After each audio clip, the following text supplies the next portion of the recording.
नमस्कार दोस्तों, हम फिर से लेकर आ चुके हैं आप लोगों के लिए शाम की सभी ताजा और बड़ी खबरें। फटाफट अंदाज में एक एक कर आपको बताएंगे आज देश और दुनिया से क्या बड़ी खबरें निकलकर सामने आ रही हैं।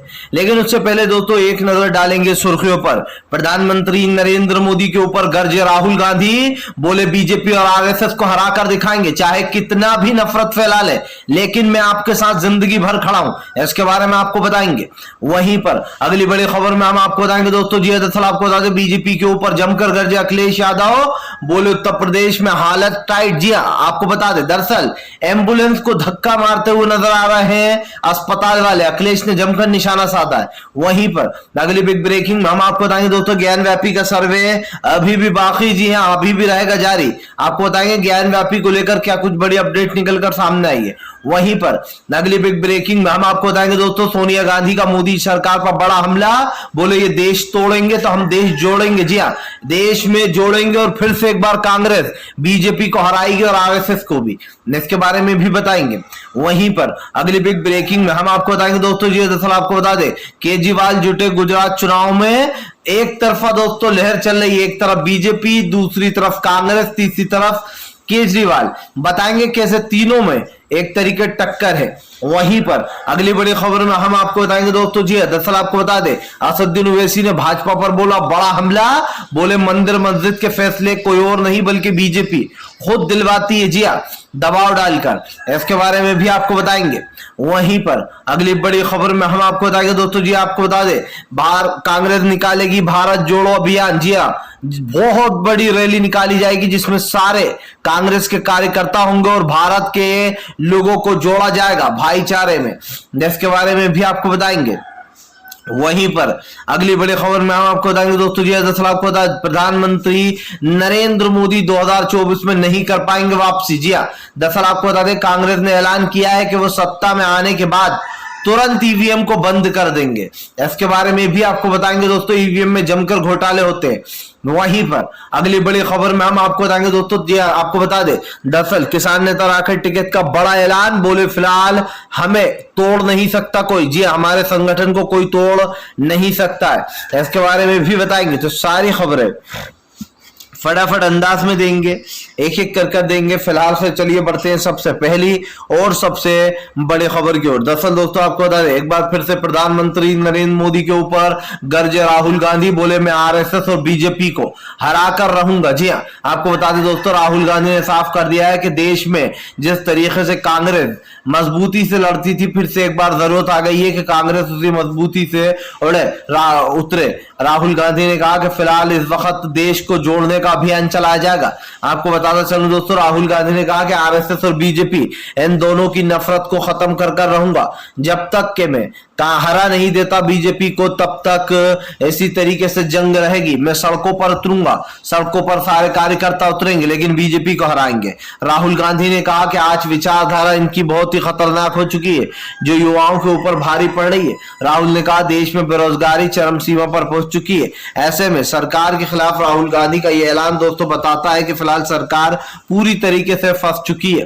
इस बार दोस्तों कांग्रेस में एक अलग ही जोश, एक अलग ही जो यहाँ पर रुतबा दिखाई दे रहा है। ये रुतबा कहता है कि अब की बार कांग्रेस दोस्तों कई राज्यों में चुनाव जीत सकती है, क्योंकि इस वक्त जो कांग्रेस की दिशा निर्देश जिस तरफ जा रहा है दोस्तों से देखकर यही लगता है। ऐसा दूसरी तरफ राहुल गांधी ने यह भी कहा कि देश में जो महंगाई और बेरोजगारी बढ़ी है उस पर नरेंद्र मोदी नहीं बोलते। युवाओं के पास तो नौकरियां नहीं, आज हमारा पूरा सिस्टम खत्म होता चला जा रहा है। और अगर ये सिस्टम खत्म हो गया तो आप समझिए दोस्तों देश में एक बड़ी आग लगेगी, और वो आग होगी भुखमरी बेरोजगारी की, जब सरकार के खिलाफ लोग श्रीलंका की तरह सड़कों पर उतर जाएंगे।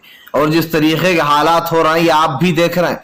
ऐसा दूसरी तरफ दोस्तों हम आपको बता दें राहुल गांधी ने यह भी कहा है कि फिलहाल सत्ता में आते से ही सबसे पहले जो है यहाँ पर ईवीएम बंद करेंगे। आपको बता दें राहुल ने वादा किया है कि अगर वो सत्ता में आते हैं तो वो सत्ता में आते से ही ईवीएम को बैन कर देंगे, क्योंकि दोस्तों ईवीएम में जमकर घोटाले होते हैं, बाकायदा ईवीएम चोरी होती है, और ये आपने भी देखा है।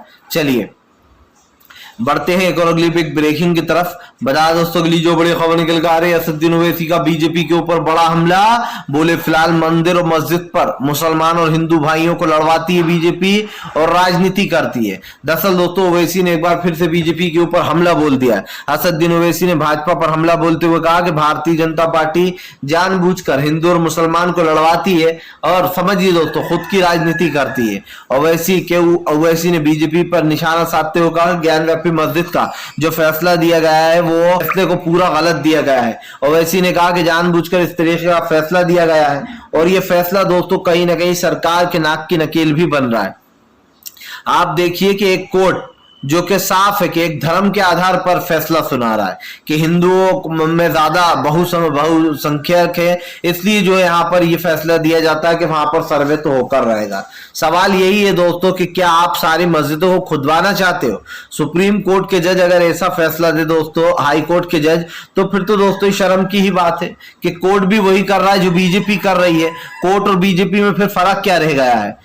और दोस्तों ये इसलिए भी बात, ये मैं नहीं बोल रहा हूं, ये खुद दोस्तों ओवैसी की पार्टी के नेता बोल रहे हैं, खुद ओवैसी बोल रहे हैं कि फिलहाल कोर्ट का ये फैसला गलत है।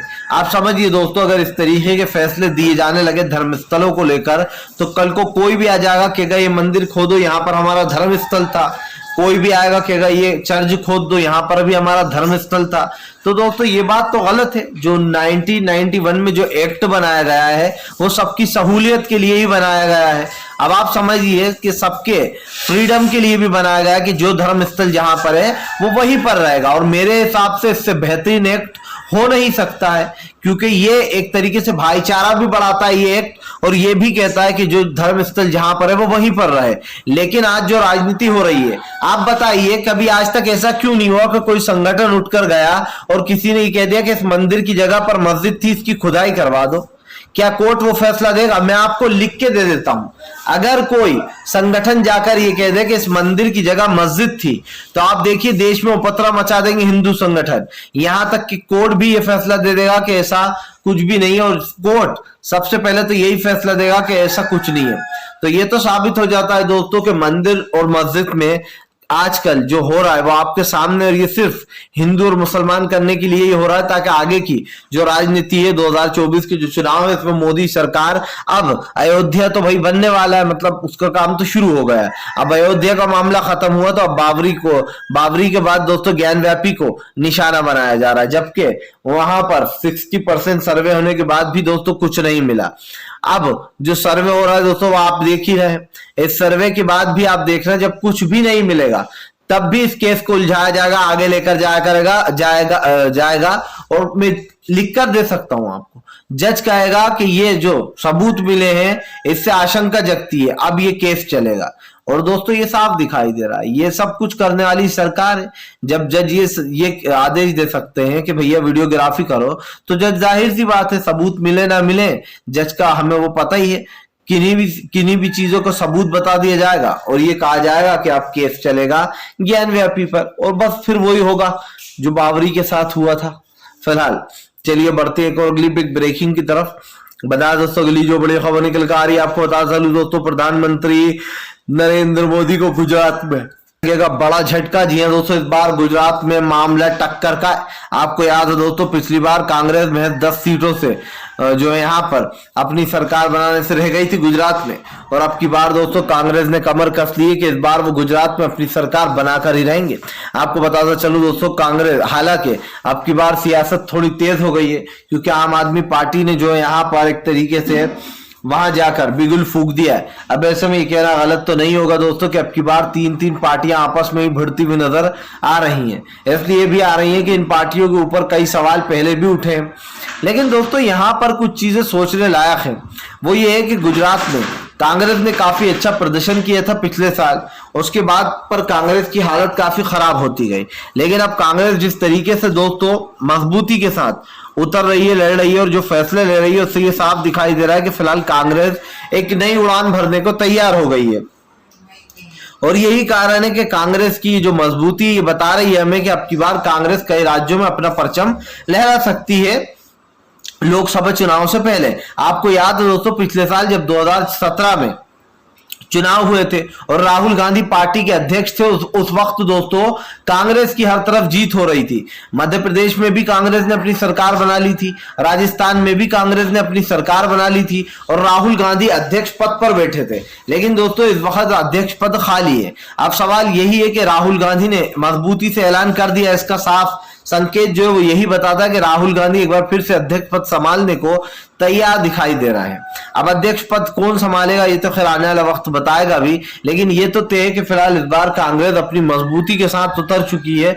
जो कांग्रेस जिस तरीके चल रही, क्योंकि जैसे कि मैंने आपको बताया प्रशांत किशोर का राइट हैंड मनु गोलू जो है वो कांग्रेस में शामिल है। ये भी प्रशांत किशोर के साथ बीजेपी में शामिल थे। अभी हाल ही में इन्होंने बीजेपी छोड़ दी थी और उसके बाद कांग्रेस ज्वाइन कर ली। आपको बता दें प्रशांत किशोर के जो 600 पन्ने का जो उन्होंने प्रेजेंटेशन सौंपा था सोनिया गांधी को, माना जा रहा है कहीं ना कहीं कांग्रेस उस राह पर निकल पड़ी है। कांग्रेस की जो कमजोरियां प्रशांत किशोर ने बताई थी और कांग्रेस को जो स्ट्रक्चर मजबूत करने की बात कही थी, कहीं ना कहीं दोस्तों ये साफ दिखाई दे रहा है कि कांग्रेस जो है वो प्रशांत किशोर की एडवाइस को फॉलो कर रही है। देखिए एक एडवाइस दी गई थी प्रशांत किशोर द्वारा और उस एडवाइस को फॉलो किया भी जा रहा है, तो इस बात को झुटलाया नहीं जा सकता कि प्रशांत किशोर ने भले ही कांग्रेस ज्वाइन नहीं की हो, लेकिन दोस्तों जो उनकी दी हुई सलाह थी वो कांग्रेस ने जरूर मानी और उस पर कहीं ना कहीं वो काम भी कर रहा है।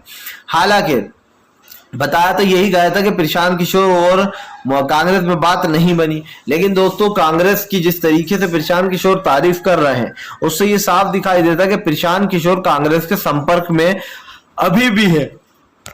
आगे चलकर दोस्तों हो सकता है कि प्रशांत किशोर इस पार्टी को ज्वाइन कर लें, क्योंकि अभी लोकसभा में टाइम है और ऐसे में दोस्तों प्रशांत किशोर हो सकता है 1-1.5 साल पहले जाकर वहां की जो सरजमी है उसको संभाल लेंगे, क्योंकि अभी काफी टाइम है लोकसभा में। ऐसे में हालांकि प्रशांत किशोर को काफी समय भी चाहिए था मजबूत करने के लिए पार्टी को, लेकिन अब ये तो दिखाई दे रहा है।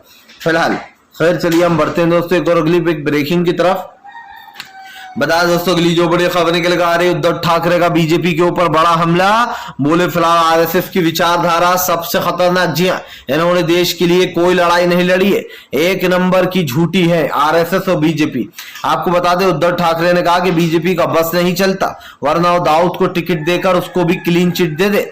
दरअसल दोस्तों बीजेपी की राजनीति तो आप जानते ही हैं, तब तक दोस्तों बीजेपी उस इंसान को गाली बकती है जब तक वो विपक्ष पार्टी में रहता है, लेकिन अगर भूले से भी उस विपक्ष पार्टी के एमएलए ने आपकी पार्टी को ज्वाइन कर लिया दोस्तों, बीजेपी को ज्वाइन कर लिया, तो उसके सारे पाप धुल जाते हैं। आपको ज्योतिरादित्य सिंधिया का याद होगा दोस्तों, वो खुद बीजेपी को जमकर गालियां दिया करते थे। जैसे ही वो बीजेपी में शामिल हुए दोस्तों वो अपनी सारी गालियां भूल गए। इसी के साथ साथ दोस्तों बीजेपी ज्योतिरादित्य सिंधिया को समझिए देश विरोधी बताती थी, लेकिन जैसे ही दोस्तों ज्योतिरादित्य सिंधिया का बीजेपी में शामिल हुए उनके सारे पाप धुल गए। जी हाँ, ज्योतिरादित्य सिंधिया बिल्कुल क्लीन चिट हो गए। क्यों हो गए? क्योंकि शिवराज सिंह चौहान ने उनको एक अच्छा पद दे दिया। शिवराज सिंह चौहान की उन्होंने सरकार बनवा दी, कमलनाथ की सरकार गिराकर। लेकिन दोस्तों इस बात को भी जुटलाया नहीं जा सकता कि आने वाले समय में देश की राजनीति बदलने वाली है। मध्य प्रदेश में भी जल्द चुनाव आएंगे दोस्तों, और अगली बार बीजेपी का बुरा हाल हुआ था, जिस तरीके से बीजेपी को चोट मिली थी और बीजेपी चुनाव हारी थी, ऐसे ये साबित हो गया था कि फिलहाल बीजेपी बुरी तरीके से चुनाव में पिछड़ कर चल रही है। लेकिन अब की बार दोस्तों लग रहा है कि फिर से एक बार कांग्रेस जो है बाजी मारकर ले जा सकती है। मध्य प्रदेश के आने वाले चुनाव में दोस्तों एक बार फिर से जो यहाँ पर कांग्रेस का दबदबा दिखाई दे रहा है। इस बात को दोस्तों झुटलाया नहीं जा सकता कि प्रधानमंत्री नरेंद्र मोदी के कार्यकाल में देश पूरी तरीके से बदहाली, गरीबी, बेरोजगारी में डूब चुका है। जो लोग नरेंद्र मोदी को सपोर्ट करते हैं उन्हें अब खुद भी समझ में आ रहा है कि उन्होंने बहुत बड़ी गलती कर दी है। जाहिर सी बात है, समझ में आना भी चाहिए। अगर ये सरकार इस तरीके की राजनीति करती है तो आप भी समझते हैं दोस्तों कि सरकार के खिलाफ एक अजीब सा ही माहौल बन जाता है, और सरकार वही कर रही है। फिलहाल ये कहना गलत तो नहीं होगा दोस्तों कि आने वाले समय में भारतीय जनता पार्टी जो राजनीति कर रही है और उसके खिलाफ देश में आवाज उठेंगी, क्योंकि श्रीलंका के हालात हमने देख लिए हैं। फिलहाल चलिए बढ़ते हैं एक और अगली बिग ब्रेकिंग की तरफ। बता दोस्तों अगली जो बड़ी खबर निकल कर आ रही है, अखिलेश यादव का फूटा दोस्तों बीजेपी के ऊपर गुस्सा। अखिलेश ने कहा यह है बाबा का, जी हाँ, उत्तर प्रदेश का कार्यकाल। दरअसल दोस्तों आपको बता दें, एक फोटो शेयर करते हुए अखिलेश यादव ने बीजेपी पर निशाना साध दिया। अखिलेश यादव ने एक एम्बुलेंस की फोटो को शेयर किया जिसमें दोस्तों अस्पताल के कर्मचारी बकायदा एम्बुलेंस को धक्का मार रहा है स्टार्ट करने के लिए, जिसके बाद अखिलेश यादव ने जमकर बीजेपी को घेर लिया। अखिलेश ने कहा कि मरीज जो है वो तड़प तड़प कर दम तोड़ दे, ऐसे में धक्का मारकर बकायदा एम्बुलेंस को स्टार्ट किया जाता है। ये है बाबा का कार्यकाल। अखिलेश यादव ने दोस्तों बीजेपी पर हमला बोलते हुए कहा कि फिलहाल एक भी एम्बुलेंस की हालत ठीक नहीं है। यहाँ पर अगर मरीज एम्बुलेंस में लेटा होगा तो पहले ये धक्का मारेंगे और उसके बाद एम्बुलेंस स्टार्ट होगी, और होगी भी या नहीं दोस्तों इसका कोई पता नहीं है। और ये वीडियो शेयर करते हुए दोस्तों अखिलेश ने जमकर कटाक्ष भी कसे बीजेपी पर। जाहिर सी बात है दोस्तों अखिलेश यादव अपने काम पर लग गए हैं। अखिलेश को पता है राज्यसभा चुनाव भले ही खत्म होगा, लेकिन अब लोकसभा में अखिलेश जमकर भारतीय जनता पार्टी को घेरेंगे। इसी के साथ साथ दोस्तों ये भी दिखाई दे रहा है कि फिलहाल आने वाले समय की जो राजनीति है वो जो है इन 3-3 पर ही अटकी हुई है। और ये साफ दिखाई दे रहा है कि फिलहाल आज जो राजनीति हो रही है वो कहीं ना कहीं बीजेपी के खिलाफ और बीजेपी के खिलाफ होनी भी चाहिए दोस्तों, क्योंकि फिलहाल इस वक्त जो राजनीति है वो काफी खतरनाक भी हो चुकी है फिलहाल। खैर चलिए हम बढ़ते हैं दोस्तों एक और अगली बिग ब्रेकिंग की तरफ। बता दोस्तों अगली जो बड़ी खबर निकल कर आ रही जी हाँ, दरअसल दोस्तों आपको बता दें भारतीय जनता पार्टी को लगेगा बड़ा झटका, ईवीएम होगी पूरी तरीके से बैन। दरअसल दोस्तों आपको बता दें कल जो है यहाँ पर चिंतन शिविर के आखिरी दिन पर कांग्रेस ने बड़ा ऐलान कर दिया। कांग्रेस ने बड़ा ऐलान करते हुए कहा कि हमें पता है आप लोग ईवीएम के से खुश नहीं है, ईवीएम के सपोर्ट में नहीं है, इसीलिए हम आपसे ये वादा करते हैं जैसे ही सत्ता में आएंगे सबसे पहले ईवीएम को बैन करेंगे। आपको बता दें दोस्तों ईवीएम बैन की बात चल रही है। ऐसे में ईवीएम में दोस्तों जमकर बेईमानियां होती हैं, घोटाले होते हैं, ये आप भी जानते हैं। अब दोस्तों ईवीएम को बैन करने की बात बोली जा रही है और ये साफ होगा कि ईवीएम को बैन कर दिया जाएगा। दरअसल दोस्तों हमने हमेशा देखा है कि बैलेट पेपर में जब भी गिनती होती है तो विपक्ष ही जीतता है, लेकिन जैसे ही दोस्तों ईवीएम की गिनती शुरू होती है उस ईवीएम की गिनती में दोस्तों आप समझिए बीजेपी जीत जाती है। और सवाल यहां उठता है कि आखिरकार बैलेट पेपर में दूसरी पार्टियां क्यों जीतती है। इसीलिए दोस्तों कांग्रेस को भी लगता है कि ईवीएम में बड़े खेले हो रहे हैं, मशीनें इधर से उधर गायब की जा रही हैं। अब दोस्तों कांग्रेस ने ऐलान किया है कि जैसे ही सत्ता में आएंगे ईवीएम को पूरी तरीके से बैन कर देंगे, क्योंकि दोस्तों जाहिर सी बात है ईवीएम हटाना एक ये भी उद्देश्य है कि देश में जो बढ़ती मायूसी बेरोजगारी चरम सीमा पर है दोस्तों, उससे कहीं ना कहीं ईवीएम से फायदा हो रहा है बीजेपी को और बीजेपी अपना फायदा देखती है। भारतीय जनता पार्टी को सिर्फ एक चीज दिखाई देती है दोस्तों, वो है उनका फायदा। आप देख लीजिए जब भी चुनाव आते हैं तो चुनाव के वक्त बकायदा ईवीएम पकड़ी जाती है, बड़ी बड़ी ईवीएम पकड़ी जाती है, घोटाले किए जाते हैं। लेकिन सवाल यही है कि सरकार आखिरकार इस मामले में बोलती नहीं है और ईवीएम को बताती है सही, क्योंकि प्रधानमंत्री नरेंद्र मोदी ये भूल गए कि सबसे पहला सवाल भी ईवीएम पर बीजेपी के सबसे दिग्गज नेता या फिर कहते सबसे ओल्ड नेता अटल बिहारी बोल रहा हूं दोस्तों के लाल कृष्ण आडवाणी ने ही उठाए थे।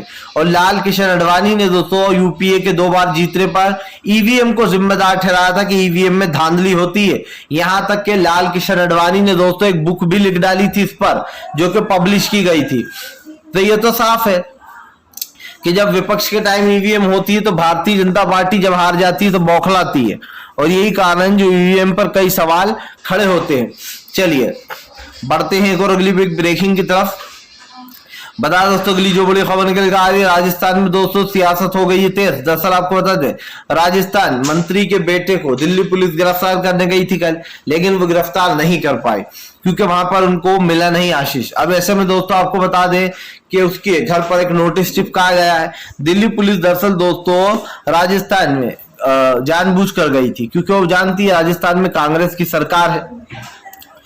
आप देखिए अभी यही काम जब तेजिंदर पाल बग्गा के साथ हुआ तो बकायदा दिल्ली पुलिस ने न सिर्फ उसको पंजाब पुलिस से बचाया, बल्कि दोस्तों उसको जो यहाँ पर किसी भी तरीके से कहीं और भागने का मौका नहीं दिया। तो ये तो साफ है दोस्तों कि फिलहाल बीजेपी पूरी कोशिश कर रही है देश में सांप्रदायिकता और नफरत फैलाने की, जो कि बीजेपी को दोस्तों जल्दी ही समझ जाना चाहिए कि अब देश में अब नफरत नहीं और प्यार चलेगा। फिलहाल दोस्तों हम तो यही कहेंगे कि अब खुद पर आई तो बीजेपी भूल गई, लेकिन दूसरे पर होती है तो बीजेपी एंजॉय करती है। फिलहाल दोस्तों वीडियो अच्छा लगे तो लाइक करें, चैनल पर पहली बार आए सब्सक्राइब जरूर करें दोस्तों, ताकि हम आपके लिए इस तरीके की जो वीडियोस है वो लाते रहें और आपको हमेशा इसी तरीके की वीडियोस मिल